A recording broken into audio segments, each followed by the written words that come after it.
வாக்காளர் பட்டியலில் பெயர் சேர்க்கும் சிறப்பு முகாம்களில் மக்கள் ஆர்வம்.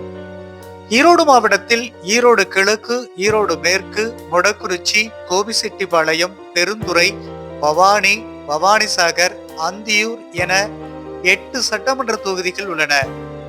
இவற்றுக்கான வாக்காளர்கள் பட்டியலில் 19,97,189 வாக்காளர்கள் இருந்தனர். தொடர்ந்து வாக்காளர் பட்டியல் சிறப்பு முகாம்கள் நடத்தப்பட்டன. இதற்காக வாக்காளர்களின் வீடுகளுக்கு சென்று விண்ணப்ப படிவங்கள் வழங்கப்பட்டு பூர்த்தி செய்யப்பட்ட விண்ணப்ப படிவங்கள் இணையதளத்தில் பதிவேற்றம் செய்யப்பட்டன. இதனையடுத்து வரைவு வாக்காளர் பட்டியலை கடந்த 19ஆம் தேதி ஈரோடு மாவட்ட ஆட்சியர் கந்தசாமி வெளியிட்ட போது ஈரோடு மாவட்டத்தில் உள்ள 8 சட்டமன்ற தொகுதிகளில் இருந்தும் 3,25,429 பேர் நீக்கப்பட்டுள்ளனர். இதில் இறந்தவர்கள் 97,934 பேர், கண்டறியப்படாதோர் 49,250 பேர், நிரந்தரமாக இடம்பெயர்ந்தோர் 1,64,763 பேர், இரு இடங்களில் வாக்காளர்களாக இருந்தவர்கள் 13,127 பேர், பிற காரணங்களுக்காக 355 பேர் நீக்கப்பட்டுள்ளனர். தற்போது ஈரோடு மாவட்டத்தில் மொத்தம் உள்ள 8 சட்டமன்ற தொகுதிகளில் 16,71,760 வாக்காளர்கள் உள்ளனர். இதில் ஆண் வாக்காளர்கள் 8,06,914 பேரும், பெண் வாக்காளர்கள் 8,64,682 பேரும், இதர வாக்காளர்கள் 164 பேரும் உள்ளனர். இந்த நிலையில் வாக்காளர் பட்டியலில் பெயர் சேர்க்க விரும்புபவர்களுக்காக சிறப்பு முகாம்கள் நடத்தப்படும் என ஆட்சியர் சார்பில் அறிவிப்பு வெளியிடப்பட்டிருந்தது.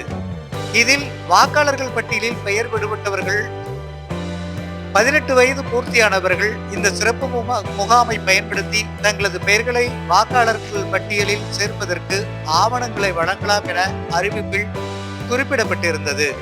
அதன்படி இன்று ஈரோடு மாவட்டத்தில் உள்ள 2,379 வாக்குச்சாவடி மையங்களில் வாக்காளர் பட்டியலில் பெயர் சேர்க்கும் சிறப்பு முகாம்கள் நடைபெற்றன.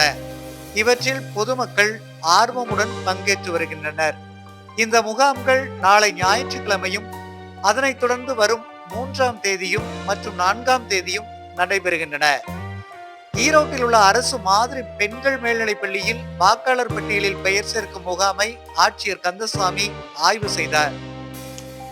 பின்னர் அவர் 2002 வாக்காளர் பட்டியல் அடிப்படையில் SIR படிவம் பெறப்பட்டதில் 80 விழுக்காடு வாக்காளர்களை வாக்காளர்கள் பட்டியலில் இடம்பெற செய்துள்ளோம்.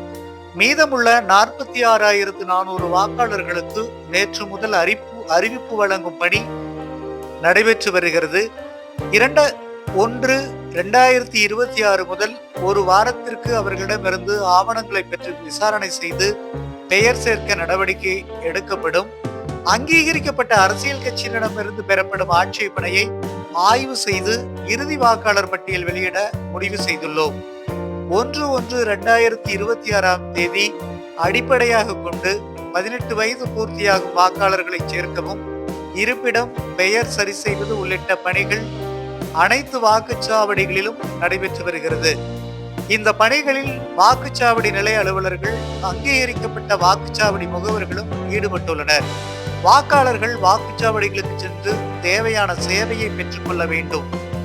பெறப்படும் அனைத்து விண்ணப்பங்களையும் கள ஆய்வு செய்த பிறகு நடவடிக்கை எடுக்கப்படும் என தெரிவித்தார்.